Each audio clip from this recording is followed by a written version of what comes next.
Kisah Abu Nawas mencari neraka di siang hari. Ketika beranjak dewasa, Abu Nawas membantu sang paman bekerja sebagai pembuat minyak wangi. Seusai bekerja, ia sering pergi ke masjid untuk belajar berbagai ilmu agama dan pengetahuan lain, seperti syair fikir dan ilmu hadis. Abu Nawas terkenal sebagai murid yang cerdik dan antusias dalam mempelajari berbagai ilmu pengetahuan. Suatu hari Abu Nawas bertemu dengan Abu Usama, yang merupakan ahli sastra sekaligus pujangga terkenal. Ia sangat terkesima dengan kemampuan Abu Nawas membuat syair, hingga diajarkan berbagai ilmu mengenai syair. Dikenal sebagai sosok yang jenaka dan cerdas. Banyak kisah menarik mengenai Abu Nawas. Salah satunya ketika ia bersikeras mencari neraka. Kala itu, Abu Nawas merupakan seorang staf ahli dari Khalifah Harun al-Rasyid. Pada suatu siang, Abu Nawas membawa lampu minyak dan menggoyangkannya, sembari berhenti pada setiap sudut rumah. Setelahnya, ia kembali berjalan dengan lampu yang masih dipegangnya. Tingkah Abu Nawas menggegerkan penghuni Baghdad. Mereka heran, bagaimana bisa orang secerdas Abu Nawas berjalan di siang hari, ketika sinar matahari menyorot, sambil membawa lampu. Abu Nawas mulai gila, kata salah seorang warga Baghdad yang tengah memperhatikan Abu Nawas. Walau begitu, Abu Nawas tidak peduli. Keesokan harinya, ia melakukan hal yang sama. Hanya saja kali ini lebih pagi.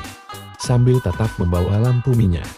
Tanpa bersuara, Abu Nawas menoleh ke kanan dan kiri.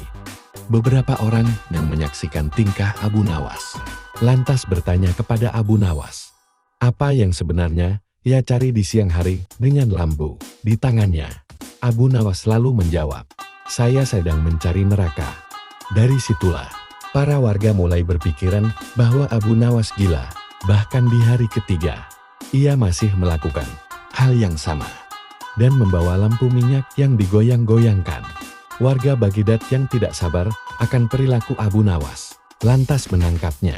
Di Baghdad ada sebuah undang-undang yang melarang orang gila berkeliaran. Sejumlah musuh politik Harun al-Rasyid justru gembira melihat Abu Nawas ditangkap. Mereka menganggap ketidakwarasan Abu Nawas bisa dijadikan sebagai senjata untuk menyudutkan wibawa sang khalifah. Malu bukan main atas perilaku Abu Nawas. Khalifah Harun al-Rasyid bertanya dengan nada tinggi, Abu Nawas, apa yang kamu lakukan dengan lampu minyak itu? Siang-siang, hamba mencari neraka. Paduka yang mulia, jawab Abu Nawas lancar. Tidak ada tanda-tanda bahwa dirinya gila. Kamu gila Abu Nawas. Kamu gila tidak Paduka. Merekalah yang gila. Siapa mereka? Abu Nawas kemudian meminta orang-orang yang tadi menangkap dan menggiringnya menuju istana untuk dikumpulkan. Setelah berkumpul di depan istana, Abu Nawas didampingi Khalifah Harun mendatangi mereka. Wahai kalian orang yang mengaku waras, apakah kalian selama ini menganggap orang lain yang berbeda pikiran dan berbeda pilihan dengan kalian adalah munafik? Tanya Abu Nawas. Benar, jawab orang-orang itu yang berjumlah ribuan. Apakah kalian juga yang menyatakan para munafik itu sesat? Betul, dasar sesat. Jika mereka munafik dan sesat, apa konsekuensinya? Orang munafik, pasti mereka masuk neraka. Dasar munafik kamu. Mendengar itu, Abu Nawas kembali menimpali. Baik, jika saya munafik, sesat dan masuk neraka, di mana neraka yang kalian maksud? Punya siapa neraka itu? Saat berucap demikian, Abu Nawas mengangkat tinggi-tinggi lampu di tangannya ini. Dilakukan seakan-akan dirinya sedang mencari sesuatu. Jawaban Abu Nawas membuat orang-orang yang berada di depan Khalifah Harun habis kesabaran. Mereka merasa diledek dengan mimik Abu Nawas. Hai Abu Nawas, tentu saja neraka ada di akhirat dan itu milik Allah. Kenapa kamu? Tanya Paduka.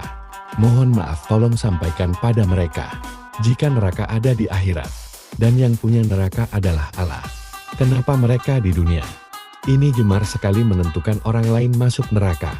Tanya Abu Nawas. Apakah mereka asisten alat yang tahu bocoran catatan Allah?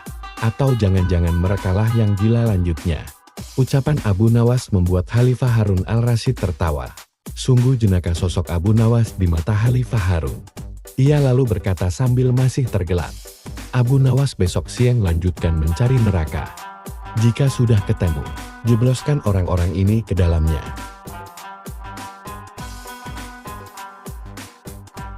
Kisah Abu Nawas lucu yang ingin menjual matahari dikisahkan.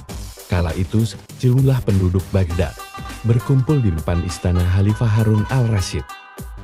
Sebagian berteriak dan meminta agar Abu Nawas ditangkap. Dikisahkan dalam buku kisah lucu kecerdasan Abu Nawas, susunan Sukma Hadiwianto. Kala itu, sejumlah penduduk Baghdad berkumpul di depan istana Khalifah Harun al-Rasyid. Sebagian berteriak dan meminta agar Abu Nawas ditangkap. Para penduduk protes karena baliho raksasa milik Abu Nawas yang dipasang di depan rumahnya, yang berbunyi, "Dijual cepat matahari Baghdad. Siapa cepat dapat bonus anak unta." Penduduk lainnya merasa panik dan kasak kusuk di depan istana. Mereka takut sekaligus bingung. Jika matahari Baghdad dijual, maka bagaimana mereka bisa hidup? "Abu Nawas, kamu serius mau menjual matahari?" tanya Khalifah Harun al-Rasyid sambil mengamati massa yang membludak di depan istananya. "Benar Baginda, supaya kita bisa ikut cara mereka menggunakan otak," jawab Abu Nawas. Maksudnya Khalifah kembali bertanya, "Begini Baginda, apakah Baginda senang infrastruktur di Baghdad terbangun hebat di zaman Baginda? Baginda bangga bisa menjadi teladan buat rakyat, bahwa selama menjabat jadi Khalifah, Baginda tidak korupsi. Baginda senang tidak mempertontonkan keserakahan dengan menguasai ratusan ribu hektar padang pasir. Padahal Baginda bisa melakukannya dengan kekuasaan yang sekarang Baginda genggam," beber Abu Nawas. Khalifah Harun al-Rasyid yang bingung lantas meminta Abu Nawas untuk menjelaskan maksud dari ucapannya. Abu Nawas coba ke inti masalah. "Jika Baginda turun dan tanya massa yang sekarang berdemonstrasi itu, ketahuilah bahwa mereka akan menjawab, 'Buat apa bangun infrastruktur? Infrastruktur tidak bisa dimakan.' Jadi jalan-jalan mulus yang Baginda bangun selama ini, puluhan bendungan yang Baginda banggakan, lapangan terbang rel kereta api di Koramabad, pasar-pasar di Kirkuk, itu semua percuma, tak bisa dimakan," kata Abu Nawas menjelaskan. Khalifah Harun al-Rasyid terdiam. Baginda bangga tidak korupsi. Anak Baginda jual pisang goreng. Itu malah membuat mereka marah dan cemburu. Buat mereka, Baginda mestinya korupsi, agar mereka tak repot-repot lagi bikin isu tak masuk akal. Misalnya Baginda keturunan Mongolia. Baginda memusuhi ulama. Baginda membiarkan partai Bas yang sudah dilarang tumbuh lagi. Wah, pokoknya banyak Baginda. Lalu apa hubungannya dengan menjual matahari? Tanya Khalifah Harun al-Rasyid. Abu Nawas kemudian menjelaskan, apa yang dianggap Khalifah Harun sebagai prestasi nasional, justru dianggap pemborosan dan membebani negara. Karena mereka terbiasa melihat prestasi yang ada di ruang gelap. Di ruang gelap, gadis cantik tak terlihat. Sebatang emas bisa dianggap besi. Tapi kalaupun mata mereka tak melihat di ruang gelap, bukankah telinga mereka mendengar? Hati mereka terbuka. Bagaimana mungkin mereka menuduhku memusuhi ulama? Padahal wakilku sekarang adalah ulama besar. Jikapun mereka tak suka aku, bukankah kepada mereka sekarang aku sodorkan ulama yang dulu mereka klaim, mereka bela? Mengapa sekarang mereka tinggalkan? Abu Nawas kemudian berkata, Baginda, itulah enaknya melihat dunia di ruang gelap. Sambil terbalik, kita bisa menikmati apa yang mereka nikmati selama ini. Baginda tidak capek berpikir rasional. Khalifah Harun al-Rasyid kembali terdiam. Abu Nawas lanjut menjelaskan, percayalah Baginda, hanya dengan melihat segala sesuatu di kegelapan, Baginda akan paham mengapa selama ini mereka melihat infrastruktur mega, pemerataan pembangunan di daerah tertinggal, semuanya sama sekali tidak berguna karena tak bisa dimakan. Mohon jangan katakan, infrastruktur memang tak bisa dimakan. Tapi dengan infrastruktur kita semakin mudah cari makan. Itu cara berpikir rasional dan normal Paduka. Masa di depan istana semakin membludak. Khalifah Harun al-Rasyid masih diam. Ia lantas memberi isyarat membenarkan ucapan Abu Nawas. jadi boleh saya menjual matahari. Kisah ini menunjukkan Abu Nawas sebagai pribadi yang cerdas dan peduli mimpi tak akan nyata karena keajaiban. Butuh keringat, kebulatan tekad, dan kerja keras untuk mewujudkannya.